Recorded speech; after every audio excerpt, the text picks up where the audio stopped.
My name is Chloe Cole, and I am a detransitioner. Another way to put that would be, I used to believe that I was born in the wrong body, and the adults in my life whom I trusted affirmed my belief, and this caused me lifelong, irreversible harm. I speak to you today as a victim of one of the biggest medical scandals in the history of the United States of America. I speak to you in the hope that you will have the courage to bring the scandal to an end and ensure that other vulnerable teenagers, children, and young adults don't go through what I went through.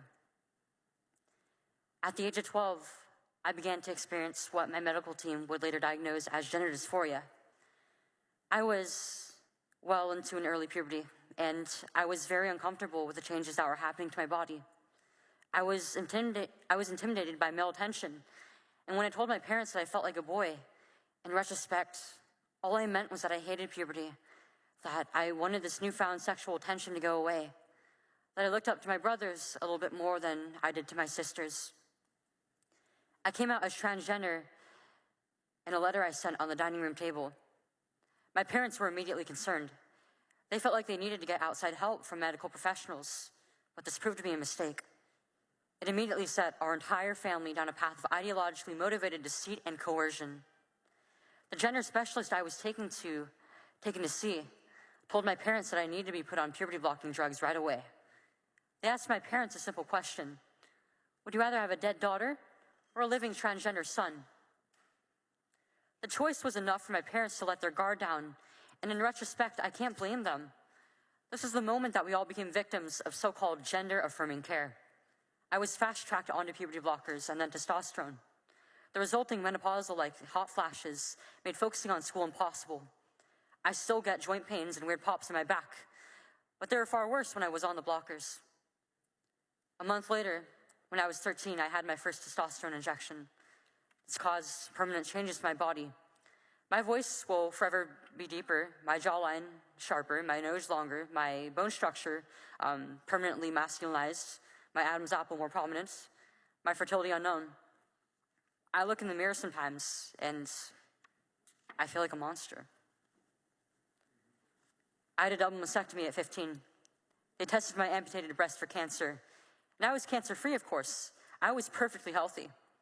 There was nothing wrong with my still developing body or my breasts, other than that, as an insecure teenage girl, I felt awkward about it. After my breasts were taken away from me, the tissue was incinerated. Before I was able to legally drive, I had a huge part of my future womanhood taken from me. I will never be able to breastfeed. I struggle to look at myself in the mirror at times.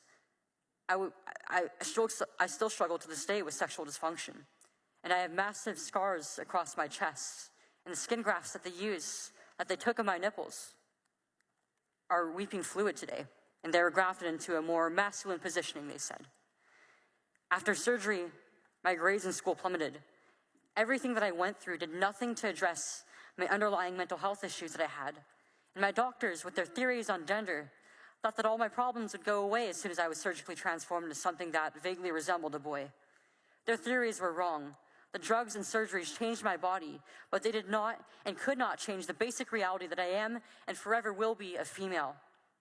When my specialist first told my parents that they could have a dead daughter or a live transgender son, I wasn't suicidal. I was a happy child who struggled because she was different. However, at 16, after my surgery, I did become suicidal. I'm doing better now, but my parents almost got the dead daughter promised to them by my doctors. My doctors had almost created the very nightmare they said they were trying to avoid. So what message do I want to bring to American teenagers and their families? I didn't need to be lied to. I needed compassion. I needed to be loved. I needed to be given therapy to help me work through my issues, not affirm to my delusion that by transforming into a boy, it would solve all my problems. We need to stop telling 12-year-olds that they were born wrong, that they are right to reject their own bodies and feel uncomfortable with their own skin. We need to stop telling children that puberty is an option, that they can choose what kind of puberty they will go through, just so they can choose what clothes to wear or what music to listen to. Puberty is a rite of passage to adulthood, not a disease to be mitigated. Today, I should be at home with my family celebrating my 19th birthday, and instead I'm making a desperate plea to my elected representatives. learn the lessons from other medical scandals like the opioid crisis, to recognize that doctors are human too, and sometimes they are wrong. My childhood was ruined along with thousands of detransitioners that I know through our networks. This needs to stop. You alone can stop it. Enough children have already been victimized by this barbaric pseudoscience. Please let me be your final warning. Thank you.